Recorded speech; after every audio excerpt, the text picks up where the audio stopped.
शिकारपुर का फकीर कमालदीन मक्सी जी रिपोर्ट मुताबिक डिस्ट्रिक्ट हेल्थ ऑफिस शिकारपुर से मुलाजिम ड्राइवर अब्दुल लतीफ़ मीरानी सौफ़िन सां ॻाल्हाईंदे चयो आहे त मलेरिया यूनिट शिकारपुर से मुलाजिम ज़फ़र हैदराबाद आ रहे हैं संदस जे ज़ाल मुसरत आ रही तरफ़ां district health officer Shikarpur doctor Waseem Deen Shaikh और डॉक्टर सैद अतहर अली शाह मथां हिरासा करण ऐं कमीज़ पाइण वारा अहिड़ा लॻल इल्ज़ाम बेबुनियाद ऐं ग़लति आहिनि। अवल त माई मुसरत आराई हिते सरकारी मुलाज़िम ई न आहे।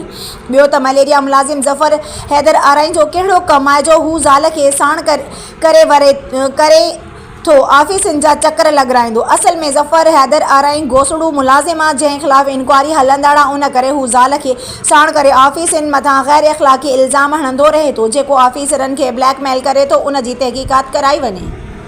नाज़रीन, असां हिन वटि DHO ऑफिस में मौजूदु आहियूं जिते DHO ऑफिस में ड्राइवर सरकारी मुलाज़िम अब्दुल लतीफ़ मीरानी सां कुझु ॻाल्हियूं ॻाल्हाइणु चाहे थो। साईं, छा मसइलो आहे? पंहिंजो इहा माई जेको आहे इल्ज़ामात लॻाए पई DHO जे ख़िलाफ़ु ऐं साईं अतहर शाह डॉक्टर जे ख़िलाफ़ु, तव्हां छा चवंदो?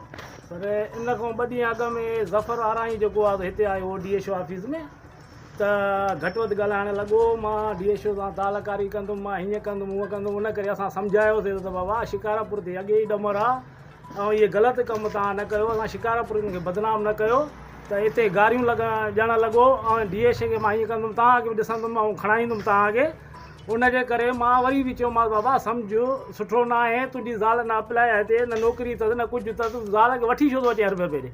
उन ॾींहुं बि मां मोटायो थो, वरी 2 ॾींहंनि खां पोइ आयो आहे वरी DHO साहिब ते वसीम साहिब शेख साहिब ते इल्ज़ाम हणणु लॻो त मुंहिंजी ज़ाल खे हथ विधा थो, हीअं कया थो। हिते कोई बि अहिड़ो मसइलो कोन हुयो ऐं शरीफ़ माण्हू आहे, तमामु शरीफ़ ख़ानदान जो आहे। हिन में के अहिड़ी कोताहियूं कोन्हनि। बोर्ड जे दौरान वीचारे सॼे ज़िले में कैंपियूं हलायूं, मां पाण कैंपियूं हयूं आहिनि गाॾी ते, दवाऊं एतिरियूं हलायूं साहिबु असांजे ज़िले में। ऐं हे जेके आहिनि ब्लैकमेलर, इहे मलेरिया में अॻ में कलंदर भाई महर हूंदो हो, उन टाइम इहे ब्लैकमेल करे हिन जी ज़ाल अॻ में बि हिकिड़ी हूंदी लेडी हेल्थ वर्कर असां वटि, उन वीचारीअ खे एक्सीडेंट करे मरायो हिन। हे असुल खां ब्लैकमेलर आहे साईं। ऐं ॿियो क्रैक थी वियो आहे, हिनखे सम्झ में काई ॻाल्हि नथी अचे। हासकारी इल्ज़ाम हणणु लॻो आहे ऑफिसरनि जे मथां, DHO जे मथां, ॿियनि माण्हुनि जे चवण ते।